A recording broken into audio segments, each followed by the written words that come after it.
Yeah, man, people, welcome back. Welcome back. You don't know. You see the thumbnail and you see the title, yeah? The video is solely about the midfield issues that the Reggae Boys might face, yeah? What's are the options, for this Reggae Boy national team? It's scary. This midfield, I feel like this midfield, it's kind of lightweight, to be honest. Seeing the players that, are in the midfield, I'm looking at them like, I just don't know if this midfield can really get us over the line the way or we want the team to play. But moving on forward, we're going to talk about that, man. So I hope you guys can come in and comment and call in and let you guys have your say and talk about what are the best options for Imir Algrinson going into this US team. Yeah, but look, just a few days, before the players and come in, everybody, start to have, their little light training session. But, I said it, I think I've said it, I think about 3 or 4 days ago. Yeah, the coach have said it, and he said that, they will have a training session on Tuesday, right? Which some of the players will travel on Sunday, which is today, and some players will travel tomorrow, Monday, and it just kind of look a bit scary in that moment. That a lot of players finish play their game on Saturday, but still, some players still won't travel on Saturday. Some players will travel on Sunday. But I said that, man, want the players them to get in as fast as possible, so the coach can have enough preparation, enough playing time, enough tactical grounds work of how we're going to solve this issue. Because international duties, you don't have a lot of time. Yeah, you really don't have a lot of time on your hands to get a team prepared, and knowing that we're going to go up against a full strength US men's national team. You want all days, all the hours, all the minutes, all the seconds that you can take and try to prepare the team. Yeah. So I'm a little bit worried. I'm looking at it. I'm looking at it more and more, to be honest, just to see that, you know, players that who could have easily get called, players that got missed on. And there's two players that I was thinking like, those players should have been in the squad. To be honest, they're in the provisional squad, but they are not in the 23-man squad. Player like Jonathan Russell, he played over yesterday against Cheltenham. Yeah, again that Barnes and drew 0-0, and Kevin Lambert, the man himself. So those two players maybe could have bring in a little bit more heavyweight inside of the midfield. I don't know if it's because of trust, what's the issue, with the coach and all of that and the players. But looking at it, me pull up, me get the squad. So I know Kara Anderson, Casey Palmer, Joe Latibody, Bobby Reed, and who else? I think I know Cephas is in that midfield. Let's pull up this midfield, because this is, I don't think this is kind of the midfield. I don't know. I didn't saw that earlier on, but looking at it earlier today, I was like, whoa, no, this midfield is really like, wait, Daniel Johnson. Look at Daniel Johnson is in it. Daniel Daniel Johnson haven't really played, for Stoke City. I think his last game came around February 10th. Yeah, his last game came around February 10th. So I don't know what's up with the deal with Daniel Johnson. Daniel Johnson played around I think 1,800 and something minutes of the season, and less than 10% of the minutes that he played, adds up in 2014. It's not comparable. It's just not comparable. He started the season well, but kind of fall off also due to change of coach. The last time, I saw Daniel Johnson really in action was that FA Cup game against Brighton, when they played at the Bet360 Stadium, a game that they lost, and he was playing at wing back. Yeah, that was the last game I know Daniel Johnson started. So looking at point of view on his side, he's not playing a whole lot of games either. You understand? He's not playing a whole lot of games either. So I just don't know if he's going to up for it. But it's going to take a different task. This is not championship. This is going to be CONCACAF football. This is going to be against the best, the best team in the region, the US. Yeah, and you just see that their squad is really good. Look at that midfield, that central midfield era. I think the player from Real Betis, I think his name is Cardoza, something like that. You have McKinney, you have I think the player from Celta Vigo, De La Torre, Musa, Tyler Adams. Tyler Adams, arguably one of the best six, in the region when it comes on, to CONCACAF football. So you have to go alongside Mexico, Panama, to find players that can really compare to the level, where Tyler Adams is at. When he's fit, he's out of this world. Yeah, Tyler Adams is out of this world when he's fit.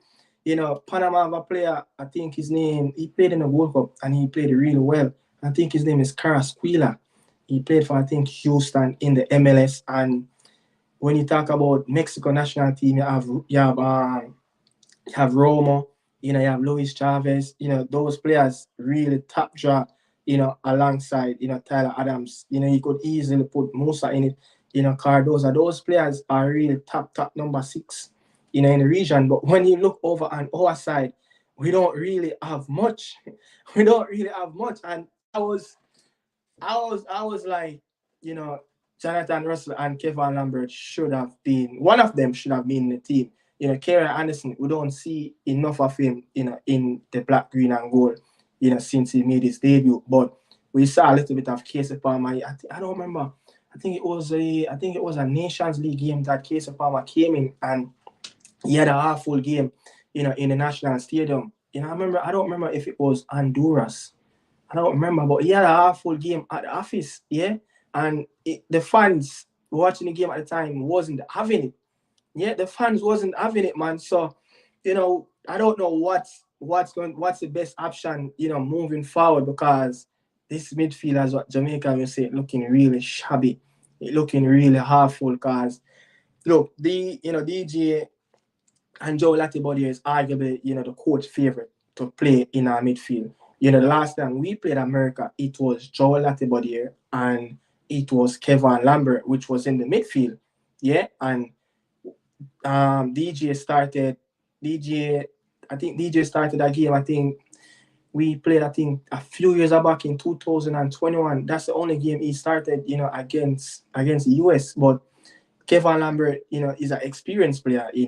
Most people kind of criticize him a lot about ball handling, but when you really look at it, he is probably the best CDM that we have, can do a really good job. Remember when he broke onto the scene, I think it was one of the World Cup, I think when Tapa went to final, when he was playing for Montego Bay. So he is a very experienced CDM. So I don't know, if I was trying to figure out, if he's injured or anything, but I just couldn't find anything, on San Antonio website. He's playing into the USL, and that's the thing I don't know, man. Like, playing such a good season at USL for Phoenix, and then you got that move that you needed, MLS, and then boom, 3-4 months later, they loan you to another USL team. I just don't understand that move, between Kevin Lambert and his club. But look, it's going to be a very, very crucial game. Especially in that midfield. Yeah, that US midfield, they're going to run. That's rule number one for them. They're going to run. McKennie, McKennie is a starter for the US team. Yeah, Tyler Adams, you could say he played I think 20 minutes against Luton Town, a game that they played Wednesday. Yeah, I think it was Wednesday, a game that they played Wednesday and came back and win. He played just a few minutes under his belt and he was looking okay, but if he start in that number six, other than Cardoza or Musa, which either, and probably they play Jay Reyna in that number 10, or they just go McKennie, Tyler Adams, and Musa. That will be a stellar, partnership in that midfield tree for the US men's national team. Because you know how they're going to play 4-3-3. that's it. Boligun, Tim Weah, Pulisic on the left. So it's up to how we can match their midfield three. And I don't think 4-4-2 might cut it. Why? I don't think 4-4-2 might cut it. It might not cut it because the type of caliber of players that we have in our selection, I don't see those type of player, gravitate to a 4-4-2 system, to be honest. Look, 4-4-2, it takes a lot. Yeah, it takes a lot out of a player, especially those two midfielders. Yeah, going to play that double pivot. We don't have someone that, who is very comfortable on the ball that can really, really step into this US midfield and marshal it and just get the ball, spray it around, move the ball through the channels, play it off short, go back for it, build up play, get it back in the attacking third. I just don't see. I just don't see that player as yet. Probably the closest we can get to that, it's DJ, and you could argue with say Casey Palmer, but when you look at a number 6, someone that go into fit right in that right in front, that midfield, that defensive unit between is, it's going to be more likely Damian Lowe and Deshaun Bernard. We don't have that type of player that going to sit in that holding midfield and dictate the pass and help out that number 8.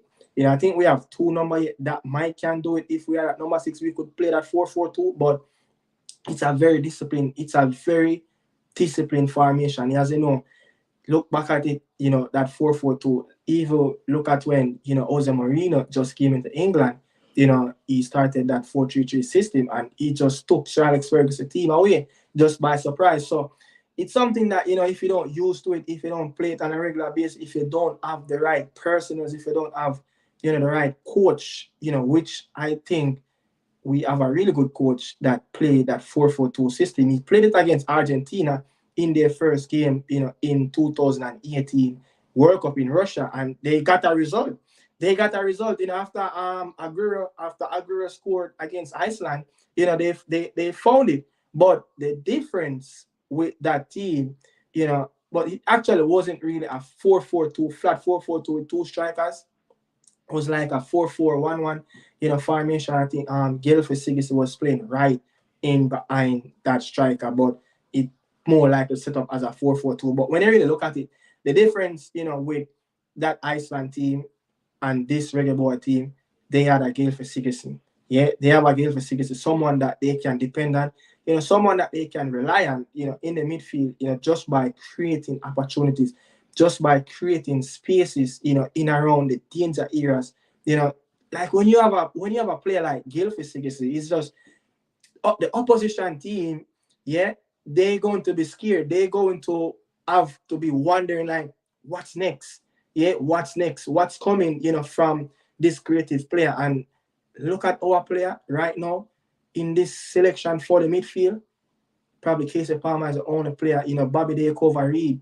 Yeah, but I just feel like Bobby Reed is more like a runner sometimes rather than a creator. I think when you have the ball at his feet, you can get the best out of him. Yeah, you can get the best out of him by letting him creating. But talking about running around space, being clever, being cute, drop into some acute position, in some little cubes right in between their wing back, their center half, or right in between the defensive line and the midfield line. Yeah, spaces like those pocket where, defenders see you, the wing back see you, and like, should I go? Should I stay? The center half is looking at his CDM or his number 8 and thinking, should we go to that player?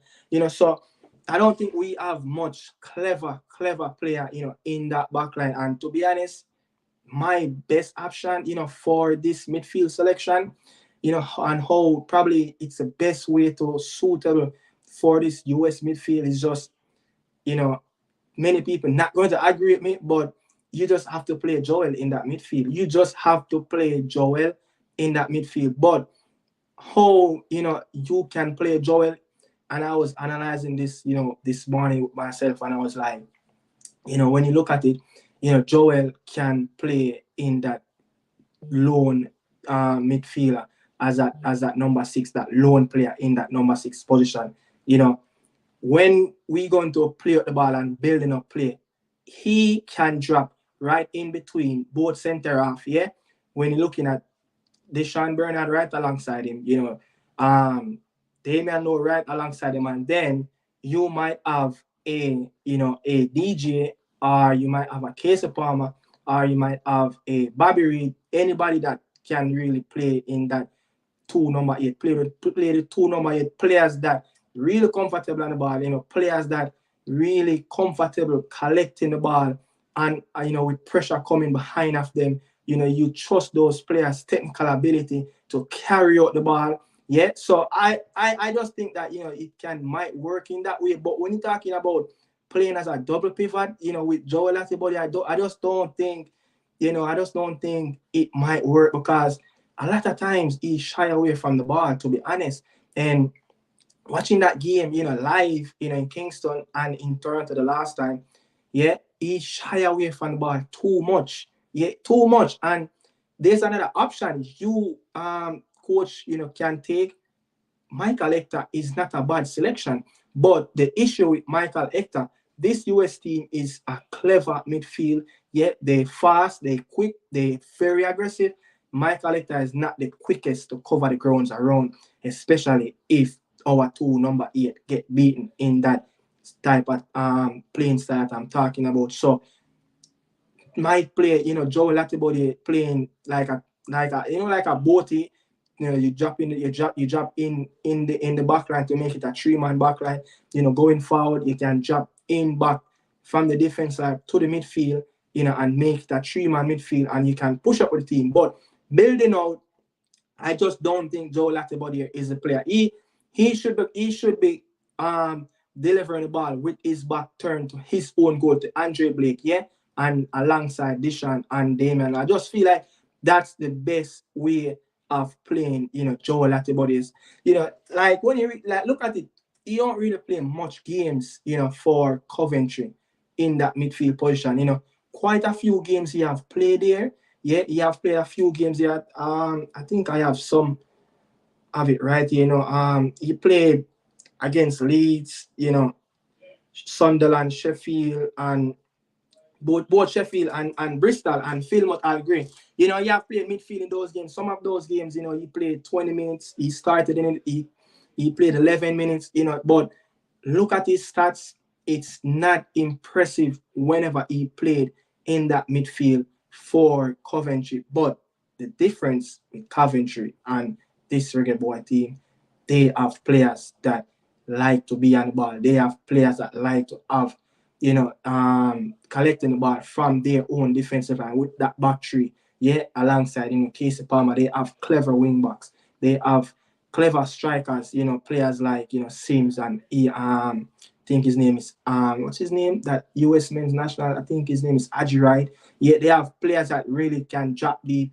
They play a similar type of a pattern, you know, like Unai Emery, you know, players that can pick up different position. You know, they just don't play one structure. They play with many structure, but you could see that that's a different team than his Reggae Boys. They stay on the training ground 4 to 5 times a week. You know, us when you come on international duty, it's just 2 or 3 training sessions. So it's kind of different. But yeah, it's going to be, you know, it's going to be an interesting battle. It's going to be an interesting battle to know that, you know, we keep on playing him as a double pivot, which I just don't think. And I was just saying earlier, that game, you know, in Kingston, so many times when him and Daniel Johnson, you know, double pivot playing in that game.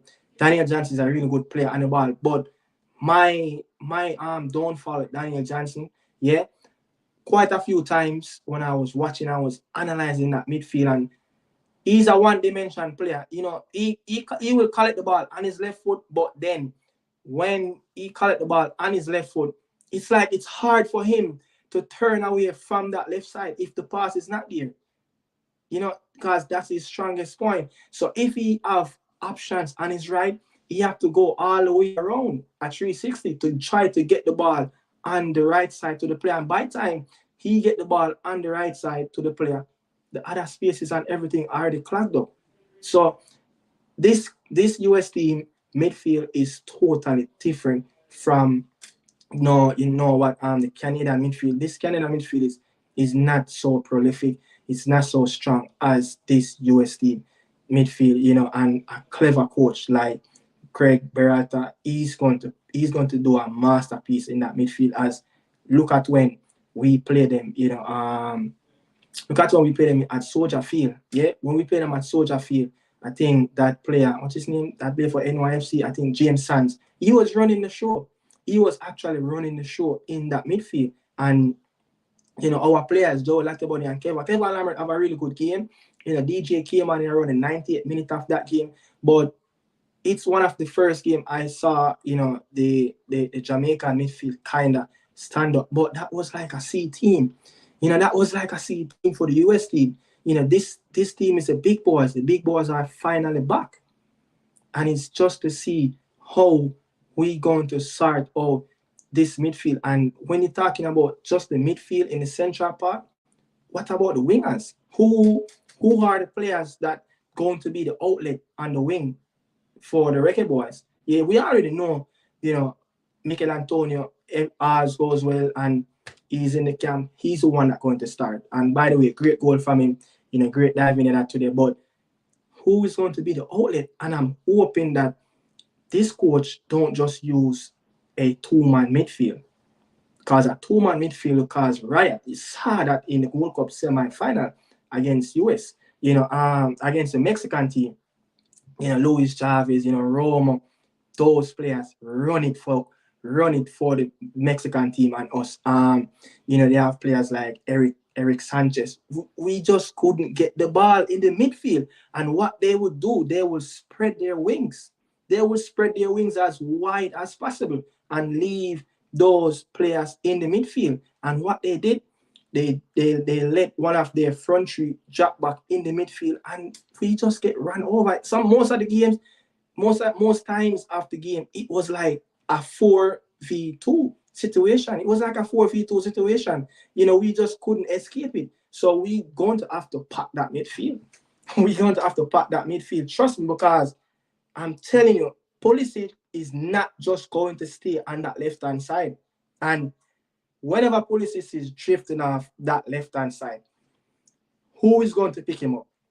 How far our wing back, he's playing on the left-hand side most of the time, and our right back might be Dexter or Trayvon Gray, but more likely it will be Dexter.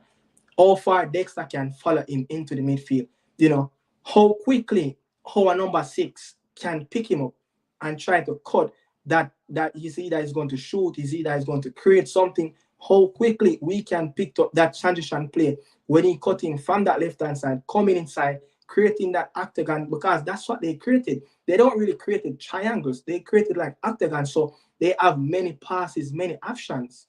So how are we going to stop that? So that's what I'm saying. A two-man midfield is just not going to work.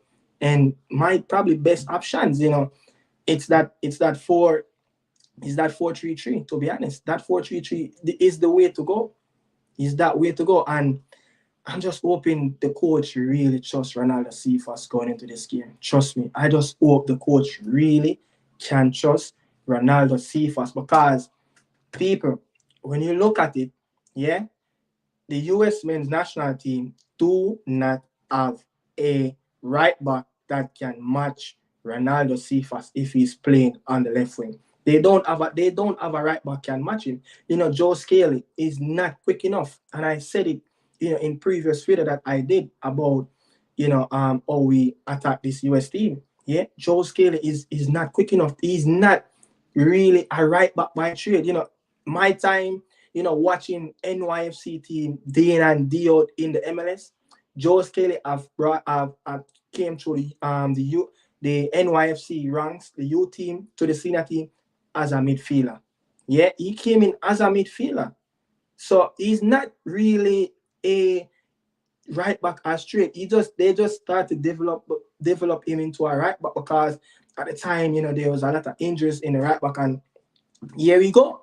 Playing right back for the US men's national team, playing right back, for Borussia Mönchengladbach. So I'm just hoping that, this coach can really trust Ronaldo Cephas. I'm telling you, because when you have a player like Bailey out, you know, Demarai Gray is not there. Who is the outlet? Who will be the outlet for us? There's no one else in the squad but Ronaldo Cephas, who have the skill set. Others from that behind him, you know, what's his name? Jamal Lowe is the next one that really technical. You know, Jamal Lowe might be a little bit more technical, more than Ronaldo Cephas dribbling, you know, but when you're talking about explosive, yeah, moving forward, direct, Jamal Lowe might stop the ball and beat it, but Ronaldo Cephas will go at it explosive. Defenders don't like that. And Ronaldo Cephas will stop the ball right at your foot and then move again. And it's hard for a defender to let an attacker stop him, someone that explosive like Ronaldo Cephas, and he will just move away from you. So I'm just saying that, man, you know, Coach Algrimsey have a lot to play on his card, and the right side is vacant. But me personally, to be honest, Joel, Bobby Reid, and Casey Palmer. Why I said that? You know, Casey, you know, is playing really good. He's playing game week and week out. You know, he's match fit. This is the best of Casey Palmer for a long, long time. You know, who know this player? He has been struggling with injuries. Oh, I think he was playing for Bristol City at one time. Yeah, so that's the best option. You know, Casey Palmer and Bobby, they cover Reid, because you know Bobby Reid know what to expect already. He has been playing for the Reggae Boyz since 2019. You know, he have the experience of playing in the CONCACAF. You know, he got that goal that we get with the game that we played at Kingston. You know, remember that opportunity, man, he missed. Yeah, but yeah, man, Bobby Reid, you know, those two players really technical. You know, Bobby Reid is a player that will work for the team. Yeah, he have a skill set. You know, he can play multiple position, 8, 10, wing, right back. So he have a fitness level. You know, it can match up to this US team, because this US team midfield, they will run all day, especially a player like Musa. Yeah, a player like Yunus Musa. But when you really look at Yunus Musa himself, you know, himself is not even, you know, playing a lot of minutes for the Russian areas this since the start of the new year.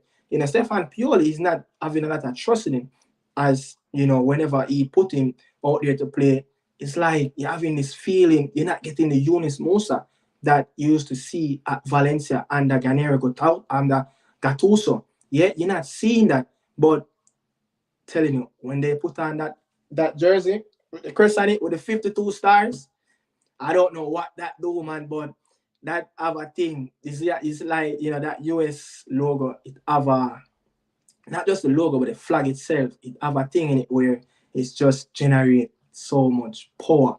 You know, it drive you as a player. It's like a big motivation, you know, just like look at the army. But yeah, man, so that's what I'm saying, man. You know, it's a lot, man. And I've been timeline to get this starting level up and running. Look, the back four is arguably easy to pick.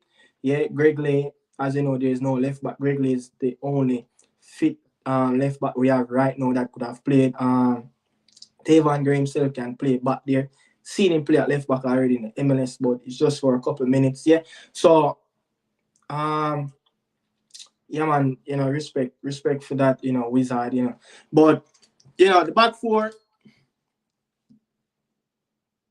So I have question. Oh, Wizard said, bless up yourself. Yeah.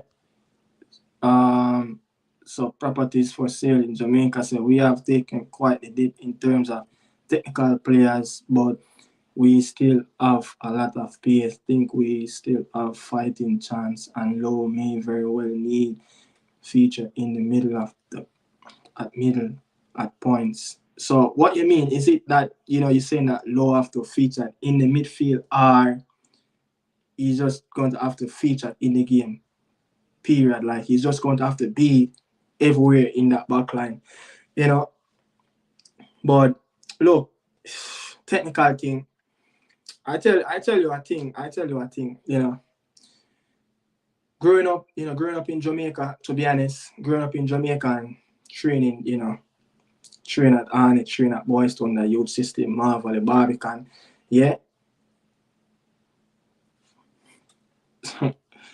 So he said he will need to be in the midfield intermittently. So Jaja, look, it's going to be hard. This one going to be hard because when you really look at it, there's no Pinnock. There's no Pinnock. Low is the real leader in that backline. Yeah, Low is the real leader in that backline. Would you trust a Bernard and a Hector? In that, I'm not saying it's a bad choice, but would you trust Hector and Deshaun Bernard in that backline against the US team?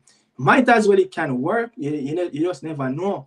But look, Low would have been the perfect fit in that midfield, in that number 6, to rough up that midfield. Yeah, they don't like that. They think that they are the only players that can really, really play aggressive, especially McKenna. McKenny, he feels like he's the only one that can play a rough house football. But I just as a coach, I just don't think a coach would really take out a big personnel like Damian Lowe from that backline. Yeah, as you know, Andre Blake is a very good goalkeeper, a very good shot stopper. But when you talk about vocals, he's not really good at that. Cause look, I was right behind the goal in the second half, behind Andre Blake goal in the second half, yeah, at BMO Field against Canada. And sometimes Andre Blake, he's pointing, but he's talking, but he's not really shouting. You're not really hearing much from him. You understand? You're not really hearing much from him, to be honest. Low is that one that, can really get vocal on the pitch and start to talk. But what I was, responding, to this technical ability thing, yeah, I just feel like, growing up, being in Jamaica and playing, I started playing around 2005, 2006 for my first team. And when you really look at it, you don't really get a lot of development technical ability wise, to be honest. Yeah. Look, I have coached under Arnett Garden legend, King Earl, which is Byron Earl, and I have coached under one of Boyz best youth coach probably at the time right now. I don't remember his first name, but it's Jamil Hardware father. Yeah, they call him Mickey, but I call him Mr. Hardware. And I have coached under our next coach, Coach Chin. Not many development in technical ability wise. Yeah, because sometimes playing, and I have seen it all over. Coaches don't really want to spend a lot of time on the ball, and you can see it, you can hear it every day, especially in Manning Cup, the Costa Cup right now. Coaches just don't want to spend a lot of time on the ball. I should have, I have a Kaim Dixon, interview that he did on the radio, and he said the same thing too. Like, the coaches just want it to be touch and go. Yeah, touch and go. I remember in my early days before I started to play, the game, yeah, for a club team, and watching the JPL. Yeah, watching the JPL at the time, I think it was Craven and Rhea Neville, and so much technical players, in the squad. So much technical players in different part. Rival used to have a player named Patrick Beach. You used to have Jermaine. You used to have players. You used to have the Wolf brother. I think Kenny Wolf and Warrior Wolf was, those players really technical. Not saying, they an elite level over most of these players, but I'm just saying you used to have more and more technical players, but it's just not there anymore. Yeah. But I think, this guest has reached, so yeah, falling trap. Kimo, big up yourself. Wagwan. Yeah, man. Sorry for the wait. Yeah, I hear me clear, right? Yeah, man. I hear clear. You hear me clear? Yeah, man, bright and clear now. I was talking about that the midfield, yeah, the midfield issues, with the Reggae boys, yeah. As I was telling the audience, coach have a lot on his plate, because when you really look at it, bro, the midfield is lightweight. No Jonathan Russell. He played over the weekend, I think yesterday against Cheltenham, again that they drew 0-0. Kevin Lamb, two very good players that can do a job, in that number 6 role. and none of them, got picked in that 23-man squad. So I don't know. I didn't hear any details on why, but DJ, bro, DJ is one of the talented players that have been playing before Casey Palmer came in, and he's not playing a lot of minutes, for Stoke City. So what I must say is that I think I think DJ would consider to be one of the yes, one of the senior picks. DJ haven't been playing any football because of the change of manager. Change of coach, yes, yeah, You understand? I'm not sure if he will be match ready, but unlike Casey Palmer, the Joel Latibodier yeah, of the world, K. Roy Anderson, you have any yeah, other midfielders in the team yeah. that I miss out? Bobby, Bobby, Bobby's there, Bobby's but like a utility midfielder, yeah, a but utility player in the team. He can yeah, play anywhere the coach wants him to play. Yeah. But I think the coach already have his strategy planned out. I doubt it is a case where the coach doesn't know what he's doing. I back the coach that much to know what he's going oh to yeah, do. of course, backing the coach is the number one priority. I'm not doubting his talent. Yeah, I'm not Because doubting his in talent. with the Saying old Bailey you situation, have some choices to make. mhm, with the old Bailey situation, seems as if most persons are giving giving the coach the sword because of his decision with Leon, and they weren't paying keen attention to the interview or the press conference, I should say, when the coach said that it was something between the squad players and and Leon, where they come to some form of agreement stating that yes, they have a 10 p.m. curfew, and he went out and came to the training session late, and the punishment was to miss this window, and yeah, so I don't see. Yes, we'd love for him to be there, but what? You have to have things in every one team or things in life or business place. You have stipulations, rules, and guidelines, and you can't go. And June is World Cup qualifiers. You can't go in to World Cup qualifiers with these same things happening. So something have to happen. And I think the best thing for it to happen now are to make an example out of someone. Yeah, It never had to be Leon. It could have been Andre Blake, Damian Lowe. You know, it could yeah, have been Mikel Antonio, I should say. Yeah, it's no. So going forward, no one will want to make that same mistake again. You know. Mm-hmm. yeah. So you're trying to say we're trying to correct everything before the big World Cup, because that's the Exactly. priority. Because to be honest, we can't go into the World Cup qualifiers like that. You understand what I mean? I say we Yeah, can't do it. We can't do it. No, it doesn't. It don't make sense. It yeah. doesn't make sense for me. And we want Um. to go to the World Cup. So the thing, my big question to you, bro. Like, what what's this midfield? Because this is the main talking point, of this Reggae Boys team. Yeah, the defense line, we know when everyone is fit, who's going to be there. Just the midfield. That's the only issue, and that's what I'm talking about right now. The midfield. What will it look like? Will the coach trust Ronaldo Cephas and one of the wing? Will he start both Cephas or Jamal Lowe? At one time with Bobby Reid on the pitch.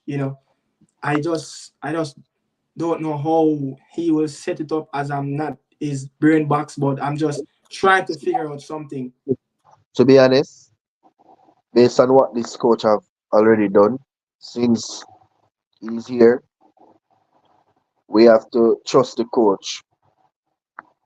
Trust the coach to think that yes, he's going to put a strong team out there on that day. You understand? Yeah, I doubt that a team that he's going to put out there won't can't compete or won't compete the team that he's going to put out there will compete on the day. Yeah, Yeah, so we just have to wait. We can be here thinking and brainstorming from now till Thursday, 5 p.m. or Thursday, 5:55 p.m. Or yeah, 5 p.m. because that's when the squad will drop 1 hour before the game. yeah, But I think I expect to see there are some players that I expect to see in the starting 11. I yeah, expect to see Andre Blake in goal. I expect to see Damian Lowe out there, a Bernard, a Lembekisa. I expect to see a Bobby Reed out there as well. yeah. And if Mikel stays fit, because yes, he didn't came off with an injury, but I see him went down a few times into the game. Probably just fatigue. Mikel. But I do expect to person that I'm looking out for in this game, K. Roy Anderson, Casey Palmer. You know, I want to see what Latibody is going to do, and I want to see Ronaldo Cephas and Jamal Lowe. And I'm expecting a good performance from Mikel as well and a goal. And whoever the coach put out there on the day, because whatever he sees in the few days training that he will get with the team, Yeah, I back him. We just have to get behind the team regardless. yeah. Well, bro, you said it. You have to back the coach. You have to trust his ability, trust his tactics going forward. Hmm. And we could hear talking about all this, all of that, all of this. But look, the last time we played them, it was their C team, okay, and we drew 1-1 at Soldier Field. We played, some players in the midfield wasn't there at the time. So, looking ahead, at that US men's national team, that midfield, big the El Capitano is back. Yeah, Tyler Adams that played just over 20 minutes against Luton Town in the Premier League. More likely he will feature sometime in the game or he will start. But what you looking forward, to see that challenge against the US men's national team midfield? What you think about their midfield? I think the US have a strong team, to be honest. The US always has a strong team going into any tournament they have, and especially since recent recent years where they have a lot of players playing in Europe. Yeah, Or back then when they used to have a lot of players playing in MLS, yeah, when maybe a handful of persons playing outside of Europe. But since they have a plethora of players all around Europe, with some yeah, playing in the Champions League, the Conference League, and also the Europa League, it makes the team more competitive and more strong. Because I'm not sure if you see, because I follow both the US and the Canada and the Mexico team. mm-hmm. And I follow the top CONCACAF teams, and I know that in order to be number one or in that 1 to 3 rankings, Yeah. I follow all of them to see what they're doing. You understand? So I think Luca De La Torre and De La Torre play for Celta Vigo. yeah, he's injured, and I think Brendan Aronson, He's not. He's going to replace him. Josh Sargent, I think Josh Sargent is That injured. sergeant is there. He's back. So Josh Sargent and also Haji Wright from Coventry City, who was in on farm for the past maybe 5 6 games, been scoring. Are you right? Yeah, along with Ellie Sims. Yeah, Haji Wright, he's in the squad. He's one of the 2 replacements for the USA. Yeah. So are you saying De La Torre is injured? Yeah, He got injured over this weekend. yes. They played Sevilla, right? They played Sevilla and came back and won 2-1. I think they fired Rafa Benitez. I know that. Yeah, they fired Rafa. Yeah, they fired Rafa since that they got I think 4-0 at the Bernabeu against Real Madrid. So it's a new coach. Oh, Yeah, so I didn't know that De La Torre injured. I'll, let me take a quick look at it. I didn't go know on that. Instagram and check the USMNT page. I'm gonna look at it right now.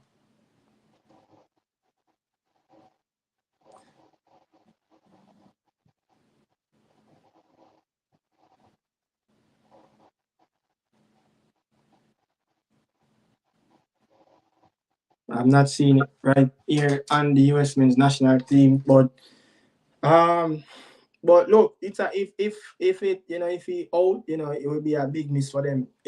That's a different dynamic player in that midfield. Him and the other player who play for Real Betis. I think his name is Cardoza, the Brazilian not Brazilian born, but by Brazilian parents. But he's a really good midfielder too.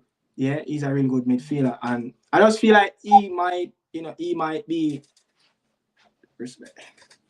He might be one of the player them that play number 6, but I understand that it won't be a big issue, with Luca De La Torre injured, for the US. Hold on.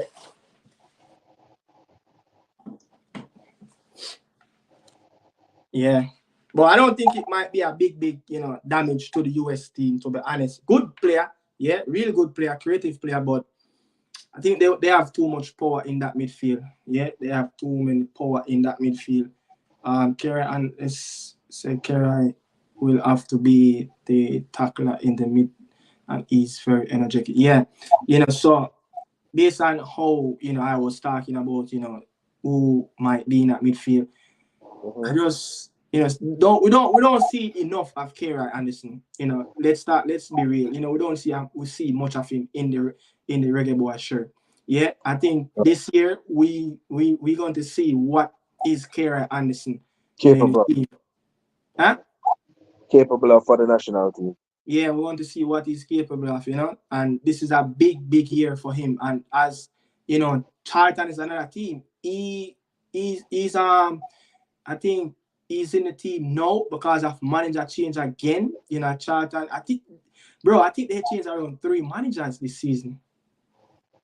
Interim manager came in and the other manager came in, and he's benefiting from that right now. Hector is having a disadvantage because he was playing at one point, then manager changed. Hector is finding himself in and out of the team. Yeah.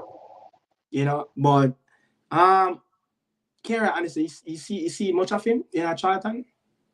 No, I haven't watched a game for them. Yeah, it's hard. It's hard to watch League One football. It's very difficult to watch League One football, man. But what I know I've seen, in the paper, yeah, Hmm. Charlton Athletic, the coach, I've talked highly rated about him. He's a very good young player, and he's destined for the top. He's destined for the top, and looking at it, I kind of seen I look at one news that's swirling around that Championship Club is looking at him. I mean, that would be good for him for summer, for the summer. He's Yeah, what? for summer. 19. He's 19, aiming 20. Um, yeah, yeah. I mean, look at it. Whenever the Reggae Boys playing, we hardly have a squad where we don't have one, maybe 3 to 4 players missing out, key players. We hardly have that kind of strong squad, and we don't reach a level where we have the depth. See, USA reached to the level that yes, they have 2 players injured or missing, and they can bring in players of similar, the same ilk. Yeah, Because Aji Wright is on fire in the championship in recent games, yeah. and Brendan 13 Aronson, goals. Brendan Aronson or Paxton Aronson, I think it's Brendan Aronson, he's also on fire.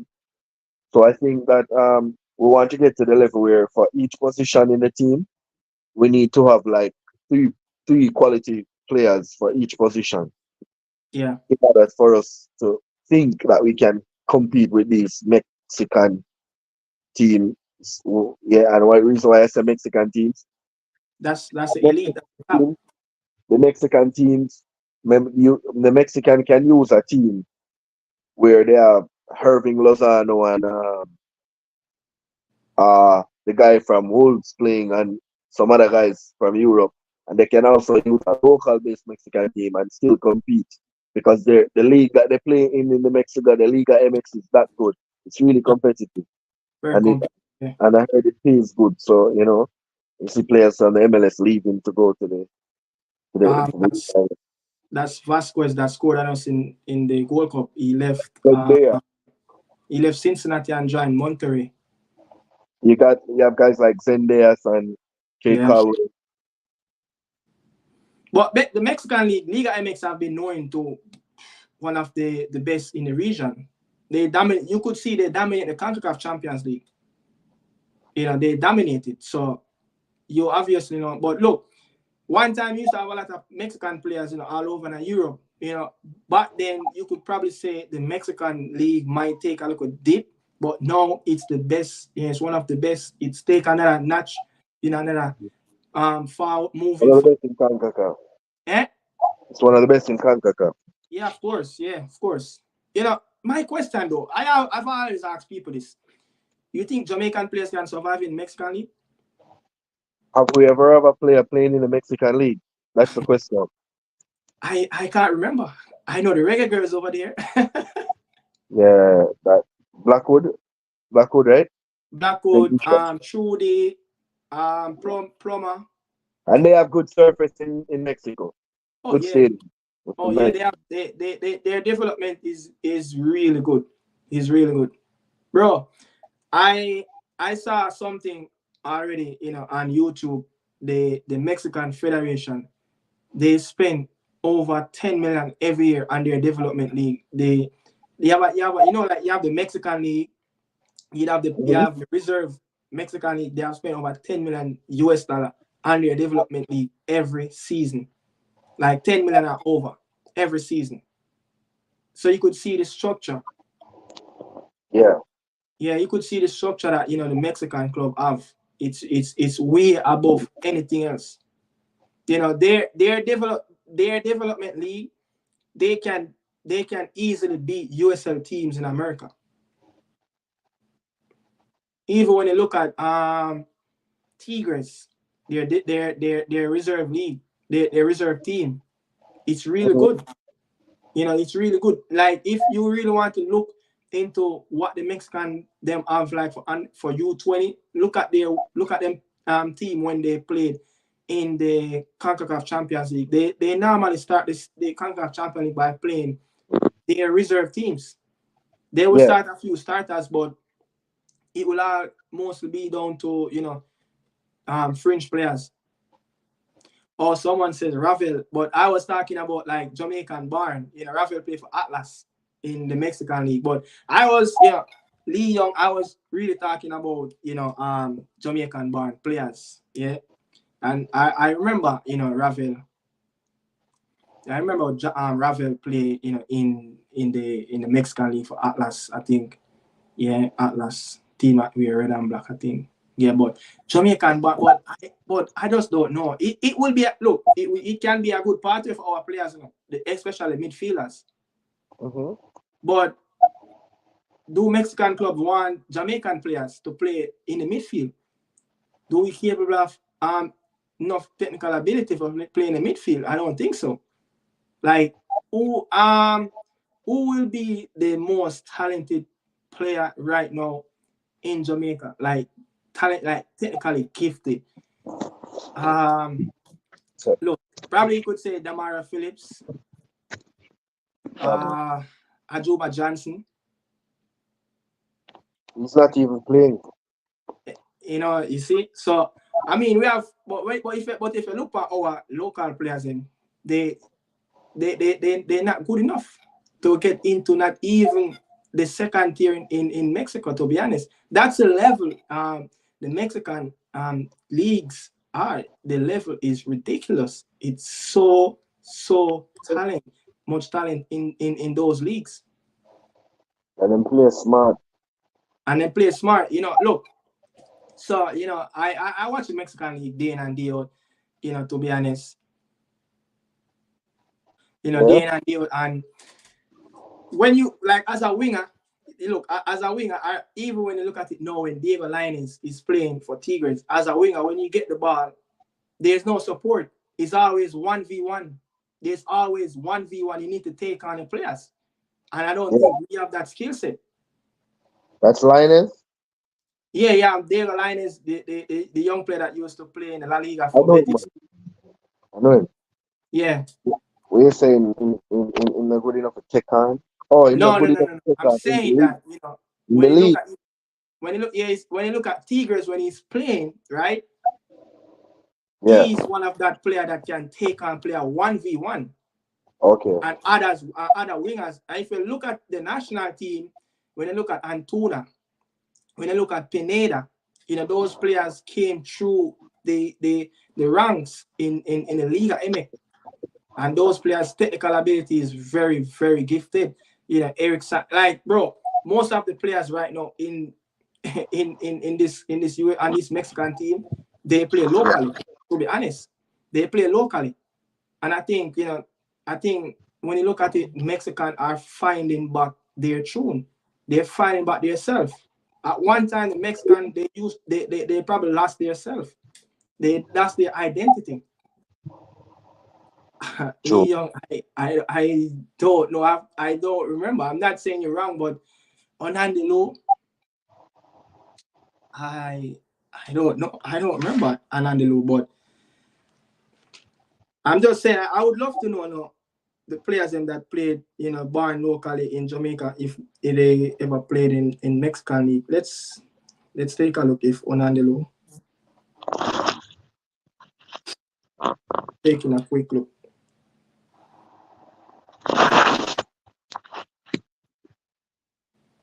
I don't see anything of Anandelo. I only see Miami Coventry, the Rushden Diamonds, Portville, Kansas City Wizard, Richmond Kickers. I don't see anything for him playing in Mexico. You know, but Mexican league is a very hard league to get in, man. Let's Mhm. someone saying that that it was Ajirai and Brandon is replacing both De La Torre and Josh Sargent. But bro, Josh Sargent just before the calendar year start, Josh Sargent was injured. But I know he came back and he scored like 13 goals. That's why Norwich is up there right now in the playoffs.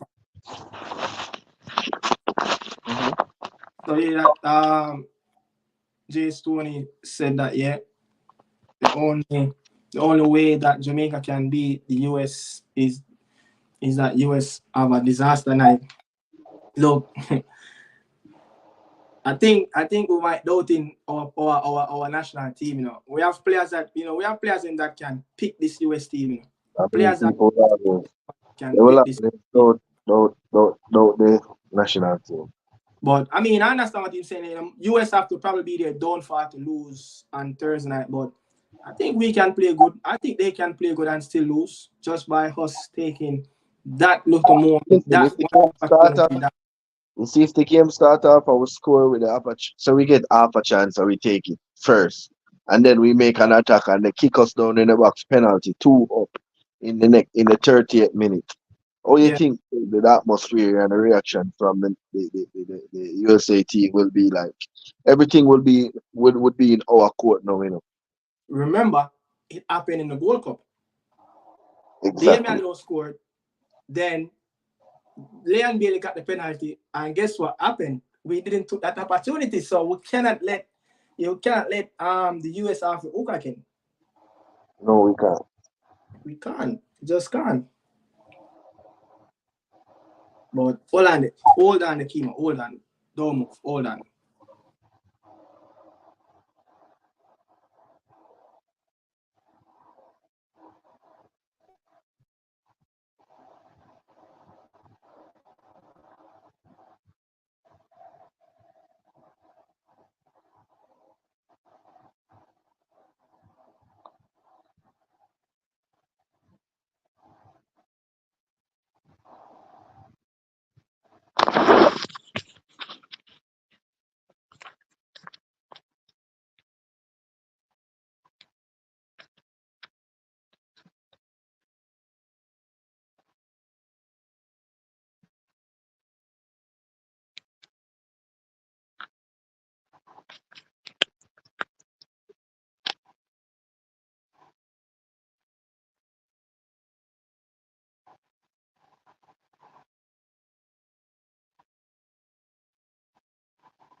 completely sorry about that.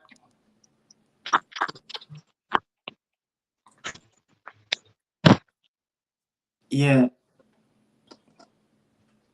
So yeah, as you know, I'm just running through the comments to get people them question. Fitness is Jamaica.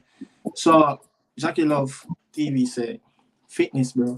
I think that down to one of the downfall we can't get in certain league because of fitness. A lot of players go overseas and fail. You hear me, Kimo? Yeah, man, I mean, May I say one question? Jackie Love said fitness. I think that's one biggest downfall. All Jamaicans that go abroad and try it and don't get through successfully. Fitness is one of the first thing that always come up. fitness and or them never know certain things until them go overseas.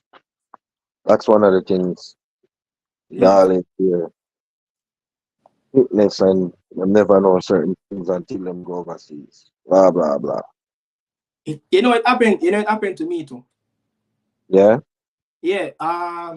When I leave Jamaica for the first time and come over and start to play college ball. Yeah, fitness like it's just the way how they prepare their squad, their players. It's just way different. It's on another level. Not it's not saying that I wasn't a fit player, but I wasn't just on their standard.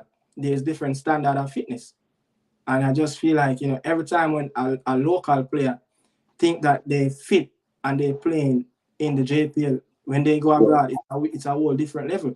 I mean, there's an interview on the internet with Alex Marshall, and he said it like when he went to St. Pauli in Germany, living locally, it's like it's another level, bro. It is another level. So someone I know someone said coach is the problem, yeah, and preparation and coaching and facility is a big issue, and when I used to play schoolboy football, Mm-hmm. local players don't even want to go to the gym, to be honest. Players players shy away from the gym, bro. You don't even want to go to the gym. When it comes on to running, you don't Yeah. want to go to the gym. Players shy away, player run home, player go home, player skip training, call out sick, all of that. You get what I'm saying? Just to not to go. Nicholas Helmet Alder. Who is this? Lee Young. Nicholas Helmet Alderley. I don't know who is that. Lee Young is talking about. Be honest. You know who is that, Kimo? No? Joel Smith. Yeah, I will be in Texas. I will be in Texas for the game. Be in Texas. Will you be in the game, Mr. Smith? Wayne Morris said yes, one of the Jamaican biggest problem. Take Tapa for example.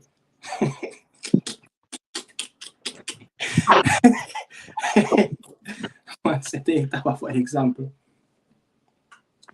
Come off a top and yourself. Look, this alright, so this is one of the big thing. This is one of the biggest thing, Kimo. Like this what Wayne Morris said we need to develop for in the primary school level. So this is another thing. I've done some coaching work here in the US. Yeah.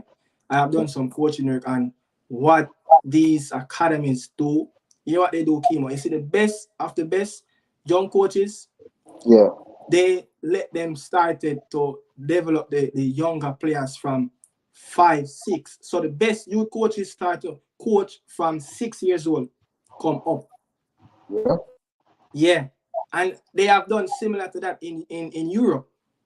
You will go like some little small teams, and guess what? That coach have a UEFA A license, have a UEFA Pro license. So people back home thinking that CONCACAF A license all that. No, you need to go up more. So they put in their best youth coaches, in the lower in the lower age groups so they can develop. Belgium have done something similar to that. Yeah, Iceland is another country that have done similar to that. They have done that same methodology that other countries have done, and it's working. It's working. As you want to have the best coaches at when the players is at 7, 8. That's when you're going to catch them. Yeah. That's when you're going to catch them, bro. Michael Garden, Nichols, Adderley. Is it that they're telling me that this was a player that played in the Mexican League? Maybe. Adderley, maybe. Time has changed now. Kids going to gym and taking things much better. Yeah. 100% correct about that. 100% correct about that. Wayne Morris, things change. Things have changed, since probably the last 15 years from now. Michael Gardner will be at the game. I don't know if you're telling me or you said you.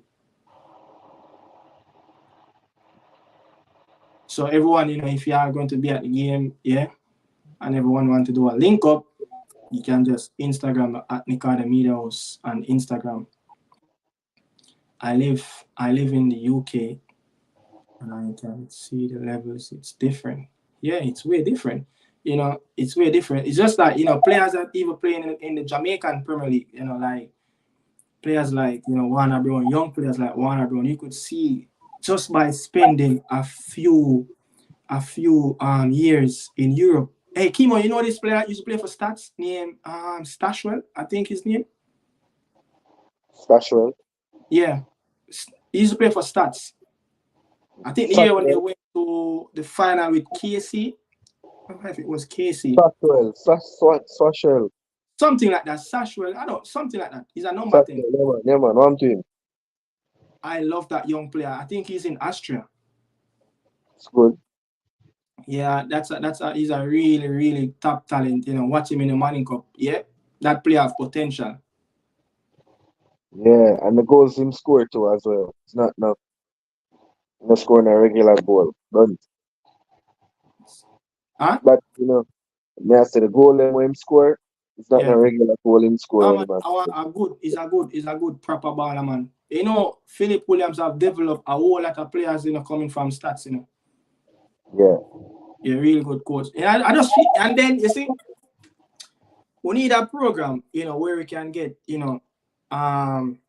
coaches like Philip Williams, younger coaches, just like I don't remember this coach name. I think he coached. I don't remember what's his name. But we need to get a program where we can get coaches and get them abroad and let them develop as a coach in a youth system. Let them do the UEFA badges and bring back that experience back home.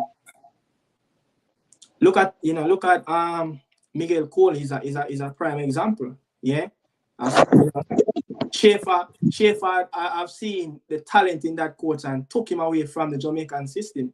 And he's in the Middle East right now. True. Cole is a very good coach. Miguel Cole is a very, very good coach that can develop young players. But actually, Stashwell is in Serbia. So you see, that guy said, Michael said, Belgium youth development system seems to be the best and the development nation send their youth there to get development. I'm going to the game. Actually, Stashwell is in Serbia. Yeah, that's really good. That's really good. Stashwell, I wonder what's his age. Probably born around 2008. Maybe. If he didn't play in any other under 19 or anything. One thing I have to say, Kimo, before I leave, yeah, it will be raining all day in Arlington in the morning, going into the game. Yeah, you look on the weather. Yeah, it will be raining all day. Who would that benefit though? We don't play zip football, so probably benefit the US team. Yeah. Yeah, gonna rain. Gonna rain in Arlington the whole day. But up to match time, it will be around 70 degrees Fahrenheit. Should be warm, but you remember when we played them already in Arlington, you remember when I think it was a Gold Cup game where we lost 1-0, where they scored a ball at the back post. I think this player name is Matthew Happe. Who remember that game? Somebody comment and tell me if they remember that game that when Matthew Happe scored on Yeah, us. that had the Gold Cup before. That at the Gold Cup, right? 2021? At the Gold Cup or the Nation? I Think think of it the was the World Cup. We have Gold them in that game. And I think who was on the back post? Was it Fisher? I think it was Fisher was on the back post where the player leap over Fisher. and butt the ball in and score in last time. Uh, Enough of my them hurt. Let's see who five get is in Crystal Palace. Jamaican supporter. That's very good. Also, he played for Lee. He played for NK Vicaska. Wow.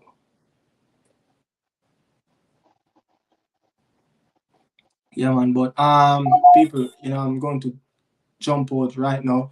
Really appreciate it. Look, there will be a live. There will be a live coming Wednesday. Yeah, I'll do a live in the morning before I leave. I will do a live. So look out for that. That is a preview of the game. I will do a live preview of the whole Nations League. Yeah. But Kima, remember Thursday's a big day. There's a big deal. Thursday's a big day, people. So look out for more content, yeah, from us going into in that game, especially on Thursday. Yeah. But I will do a live on Wednesday. I will do a live on Wednesday before I leave to the airport, and hopefully, if there's no delays and all of that, I will do a live right and post at AT&T Stadium. So look out for that, people. So tomorrow will be the striker video. Yeah, tomorrow will be the striker video. Let's see what's going to happen. You have any last word you want to say, Kima? To be honest, I was myself just optimistic. If it's me alone, I could have said we'll win, but just want to see the team the coach put out there, and from then maybe the first 30 minutes of the game, we could tell what will happen. Fisher. Yeah, yeah. Where's I the think, Kima? I think the game would decide in the first maybe 30 minutes based Yeah, on the type of players that we have now. We don't have a strong team. yeah. So if we can go to halftime nil all, that good. I mean, the longer the game go on, the more confident our players should have going into the game, into the second half of the game, especially but one of the first thing though in that game, the first thing, if I was the coach, I would be telling my players, don't concede early goal. You see what happened when we concede early against Mexico? What the Mexicans start to do, they just start to play around the ball, and then us get so tired. As we don't have players that can recover back the ball. We don't have players that can keep the ball for too long against the top CONCACAF teams. Mm-hmm. So one of the first thing I would tell him. Like, rule number one, you can do all your analysis and everything, your measurement and the game, but rule number one, do not concede first. Yeah. Do not concede first. That's rule number one. It happened time and time. All right. The game that we played against them in Soldier Field, Damian Lowe scored first. What happened? The Reggae Boys control the game. The Reggae Boys control until we decide to just give. I don't know if we just lend them the ball and say, hey, look, we're going to close out the second half. We're going to close out the first half. And then they just start to pick up in the last 10 minutes of the last of the first half. Real And team. then we just didn't get back the same momentum in the second half. We didn't get the same momentum. And that's all we got to get. We got the penalty. And, Leon Bailey missed the penalty. But such is life. That already gone. We're looking for Thursday. Thursday's a big game. You know, people who can make it. Yeah, it's going to be just a wonderful experience. You know, just go out and watch your country. You know, represent us out there in America. You know, but I don't know, man. But they always bring us in some far place where there's not any big Jamaicans community.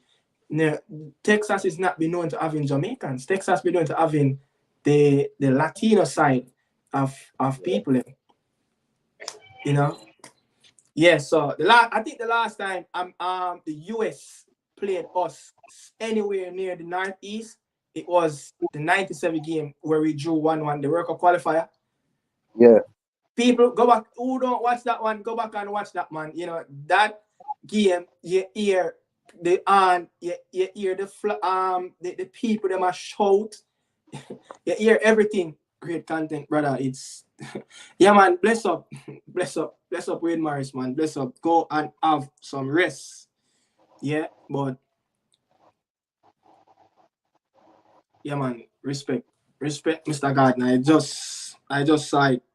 Yeah, man. So Kimo, bless up, brother. Thanks for coming through again.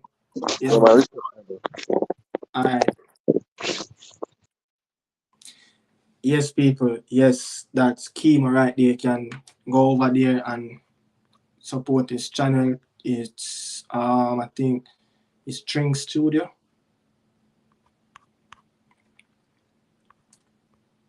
I think it's String Studio, yeah. This is Kimo. You can go over there and support his channel, String Studio. People, look, I will be doing a live right after this, but it's not on my platform. Yeah, it's on Daniel Football Show. We're going to talk about some other stuff, some big games around in Europe. Yeah, so that's where I'm going to head right now. So you guys can give my brother Daniel Football Show some love. Yeah, it's Daniel Football Show. I will drop. See if I can. Yeah, man. But people, you know, it's great to have you guys here. To be honest, it's great to really have you guys here. I really appreciate you guys just being here with me. You know, discussing the game. You know, much more will be coming, you know, about Reggae Boy content as, you know, Jamaican come first, man. Yeah, Jamaica come first. And I'm optimistic about this game. Trust me. Look, we might be missing around 5 key players. Yeah, we might be missing 5 key players. But guess what? We want people. Yeah, we're going to fight to the end. We're never going to give up until the final whistle. If we can spread that energy across all platforms and let the players them feel that energy like the fans them, yeah.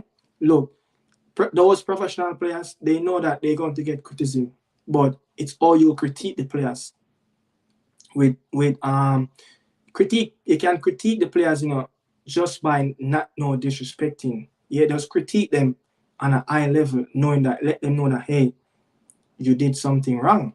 But I just want the positive energy flow through the media so the players them can see. Yeah, look, players look, as a player myself, when you see negative comments, yeah, it kind of play on your mind a little bit. Yeah, but not every players know how to deal with negative comments. Some player, it can break some players. Not everyone have a strong backbone beside of them. Not everyone have a strong agent. Not every players have a strong wife. Not every player have a strong father. You know, to be the elite player, it's not just down to you. It's what around in your circle. You understand? So you just have sometimes just be careful what kind of energy we push out there. You know, you're lucky today if you know see you in the finals. You know, not every players, man, have strong people around him. So we just have to be careful on how we critique the players, as critique them with tough love. Yeah, critique them with tough love, man. You know, but look, I'm ready. I hope you guys are ready to cheer on the Reggae Boys in front of the TV. as look, the Nations League, we have 2 games. We have the semi-final, and next up Sunday, the Sunday, couple days after, is the final. And I'm not thinking about third and fourth. I'm thinking about the final. I'm thinking about the Mexican team, and I'm thinking about the Panamanian team after the US. So I'm not thinking about third place, my friend. Thinking about the final. I want the country to be celebrating their first continent cup. Yeah, the Caribbean Cup, we have done it, but you don't get that energy from the Caribbean Cup. Winning the Nations League, it's a big thing. It's a big thing. Like growing up, as a young youth, hearing people talking about just watching the Reggae Boyz on TV in the 98, listening to my dad talking about the 98, listening to some elderly people talk about the 98, it just brings goosebumps. And I have experienced it in 2019 when the Reggae Girls went there. So I feel that energy. I feel that energy. But look, it's going to be a hell of a battle, man. It's going to be a hell of a battle, So I'm just hoping that, we ride or die with the players, whatever happened in Arlington, Texas. Yeah? Whatever happened in Arlington, Texas, man. It's one Jamaica. It's one people. It doesn't matter. This is the next thing. There's no overseas players or English born. They are Jamaicans. Yeah, they are Jamaican. Look, the Mexican have this player that recently, switched allegiance. He was a Colombian QNS.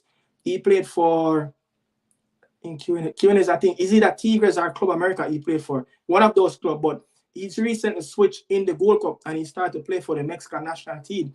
And when I heard I work with few Mexican, like diehard Mexican fans. When I hear them talking about their own players, they will not say, oh, the Colombian band. Why is just us that talk about all the UK band, the local players? It's one Jamaica, it's one diaspora. When it comes down to the 876, the JA, it's just one. So let us, man, come together and unite, man, and support the thing. Yeah, support the thing. Black, green, and gold. Live or die that. Yeah, and we don't need like just a winning culture. If the Reggae Boyz, the team is winning, we don't just support them when they're winning. We support this as a family. Everybody come on board.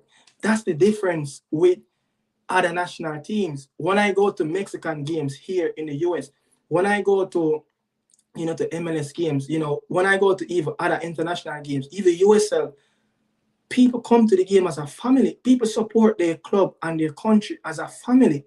Even the Mexican team, when you look at them, when they come and support, even the grandma, I went to New York just before the Nations League quarterfinals play between us and Canada. I went to New York to watch Guatemala friendly game and the Reggae Boyz. And suppose you see the atmosphere, the energy that the Guatemalan people put out in the car park at Red Bull Arena. Everyone was tailgating, everyone was barbecuing, and it was nearly 30 degrees Fahrenheit at that night in New Jersey. It was so cold, and everyone come out and support. You understand? And if you can see from the eldest to the youngest, I come at games and they in their jersey. That's the thing. They support their own thing. They buy their jersey. Yeah. I was so shocked when I saw the Guatemalan people selling the Reggae Boyz Adidas jersey, and they're actually selling the Reggae Boyz Umbro, and they're selling Reggae Boyz knockoff jersey. So they have 3 replica of the Reggae Boyz plus their own jerseys. Yeah. Keep telling our people because they are so negative. I was in New Jersey for that game. The support and love for their own. That's what I'm saying. The support that they give to their national team, it's just ridiculous. Like, I would love, look, I was thinking about the other day, going into this World Cup qualifier and want to finish in one of these top spots so we can qualify for this World Cup. we need a platform where it's a fun platform. So everywhere, and I just don't need. I know there's platform might be out there, but it's kind of private. A lot of people don't really know about it. A lot of people don't really know about it. You have some sets of Reggae Boyz supporters that they go everywhere. They go everywhere. And I recently booked them up on TikTok. Seeing the video. I don't know them. I tried to get contact to them, but it just can't because it was someone else post the video. You get what I mean? I know you have groups of people that go to Reggae Boyz games. So I need a big platform where every fans, it doesn't matter where you live in the world, as brand Jamaica is one of the biggest, probably the biggest brand you can ever think about. Bless up to Bob Marley and the man himself who created that platform. Usmnt Bolt kind of relive it back, recreated that energy back. You understand? So many people craving for Jamaican stuff out there, and if we can do this, if Jamaica playing in Europe, you have people going to go to Europe. The Portland Timbers in the MLS, yeah. I remember, I think it was when Alvas Powell, I think when Alvas Powell was at the club, was playing at the club, and whenever Portland is playing on the road, they were sponsored. I think the time when they were sponsored by, I think it was Alaska Airways or JetBlue, but I think it was Alaska Airways. They have an extra plane that they fund for the away fans, so Portland Timbers fans can travel from Portland to all the way to Seattle, or come up in the northeast, or go south to Florida. So if we can create something like that, everywhere Jamaica is playing. Look at when the US play the Jamaica national team in the World Cup qualifier, yeah? So much US fans in Jamaica, in the grandstand. So many of them. Mexico, it's the same. Whenever Mexico is in Jamaica, their fans travel. And guess what? They don't travel and they're all over the place. They travel and sit in one section. So when they're making noise, they can be heard. Alvas and Michael Seaton was there at that time, Timbers for fans. Yeah, I'm telling you, Timbers fans is crazy. Like, you have people who out there do it. Me and AQ and several of us never miss games, you see. So yeah, Michael, I know you have a set of groups out there that never missed a Jamaican games, never missed the games. And me here, look, I'm already, looking to see if I can make preparation for that game in June when we play. I think we play at the National Stadium, and I think we go to Dominica to play. Yeah, I'm looking for preparation to even see how I can go to both World Cup games. But there's always a challenge. There's always a challenge when it comes on to traveling from CARICOM countries to CARICOM countries. I don't know why it's so difficult sometimes. And, the prices for tickets, it can be so high. As I was looking at the time, I think it was a month ago, tickets from Mobile to Dominica, yeah? You have to travel from Mobile to Florida, and then from Florida to Puerto Rico, and then from Puerto Rico to Dominica. It's like, why you have to travel so much? Why you have to travel so much, man? And then you have special dates that you don't have flight that leave from Trinidad, because if you want to travel in the Caribbean, more likely something you have to go to Trinidad and go that the place, and that so hard, man, to travel in the CARICOM region. But Joel Smith said, I don't know if it's my Instagram, but my Instagram is my channel name, Nicardo Media House. Jamaican do not know the power of brand. Jamaican, yeah, I know. Like, I'm telling you, man, the power of Jamaican people, it's so strong. The positive vibration, people love us. I'm telling you, people love us. So if we can if we can create that platform, yeah, if we can create that platform of fans, a fans union where whenever you know there is a game or anything, but me here talking, it's going to take funds to run a a website. I don't mind because it's Jamaica. It's something that I love. Yeah, but that's something I should look into, you know, moving forward, especially going to the World Cup qualifier, you know, create something that like fans can come on and create a website, yeah, create informations of how fans going to travel, where we're going to travel, where we're going to sit, try to help out people, you know, travel as a group, you know, who's coming from that country, who's coming from that country, who's coming from that state.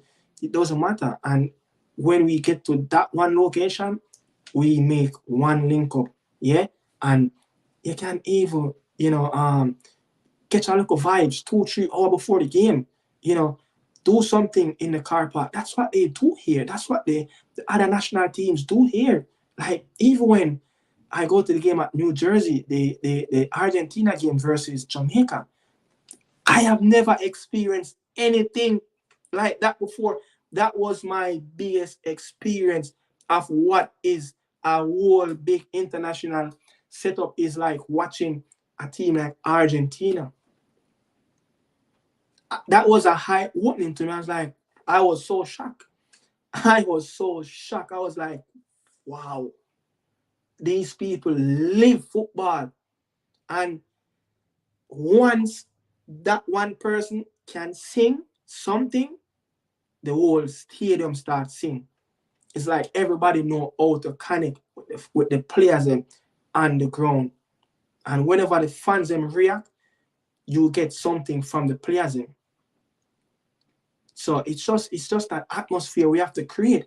We have to go back and relive, not but really live it, but create another journey for these younger players for the upcoming World Cup. We want to qualify for the Jamaica have so much talent that we produce year after year, year after year, year after year.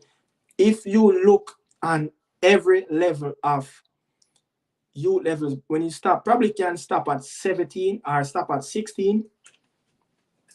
Whenever Rudolph Speed takes some youngsters to international tournaments, is it a Craig Butler?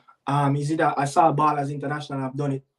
Whoever it is, when you see a team that prepare in Jamaica, yeah, and leave to go overseas from 16 below, they conquered everything.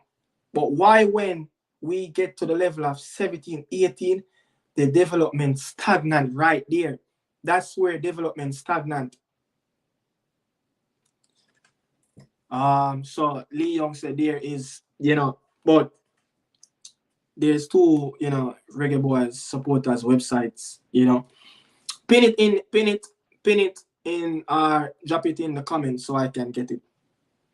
But we need that big platform, man. We need that big platform where fans can know what's going on. We just don't need a website. We need something that is informations on it where people can connect. Yeah, where people can connect. We need information so other people around, because look, as I just said it, Brand Jamaica is huge. A lot of people don't really know about it.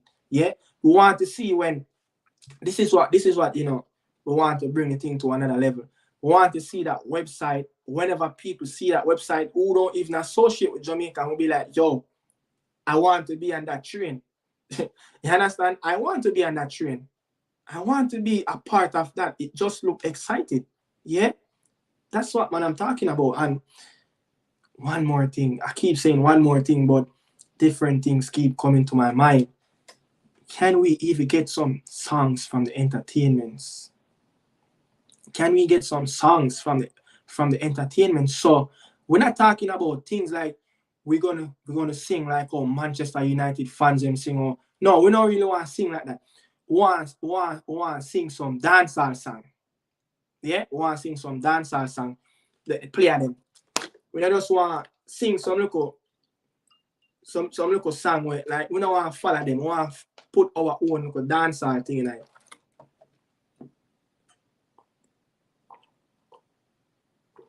Look, so you have this. See, Ajax have done it. Ajax have done it. Marseille have done it with the Bob Marley songs. Yeah, they have done it. One dancehall songs with reggae songs. There's a song. There's a song that every time when I think of this, sing the Jamaican national team is singing song or anything. There's a song, this conscience song. Me can defend myself anywhere me go. Everybody know a Reggae Boyz me say. US can't beat me like them parents. It a go cause enough interference. Sure. You get what I say? Things like that. You saw like that's really catchy. Them things are really catchy. So things like that. But people have to break off right now, to be honest. Really have to break off, Thanks for the love, thanks for the support. I will be doing another live again on Wednesday. I will be doing that live. I have a flight 1:00. Probably do the live 9:00 in the morning. Yeah. Probably do the live 1:00. Can probably do the live 9:00 in the morning before I catch that flight to Texas. But yeah, man, people, bless up on yourself, man. Yeah, man. Bless up on yourself. Much love. Yeah. I will be doing this again. But look out for another video. That will be a pre-record video. We'll upload on the channel sometimes tomorrow. Yeah. Of the striking thing, the striker pool. Yeah. How we're going to move forward with the striker position. Much love and respect, people. Bless up. As me say, it's one Jamaica. Yeah. It's one Jamaica. No US Jamaican, no UK Jamaican, or no European Jamaicans, or no Canadian Jamaica. It's one Jamaica. Yeah, we do this as one and believe we'll conquer anything. Bless up, Mahmoud.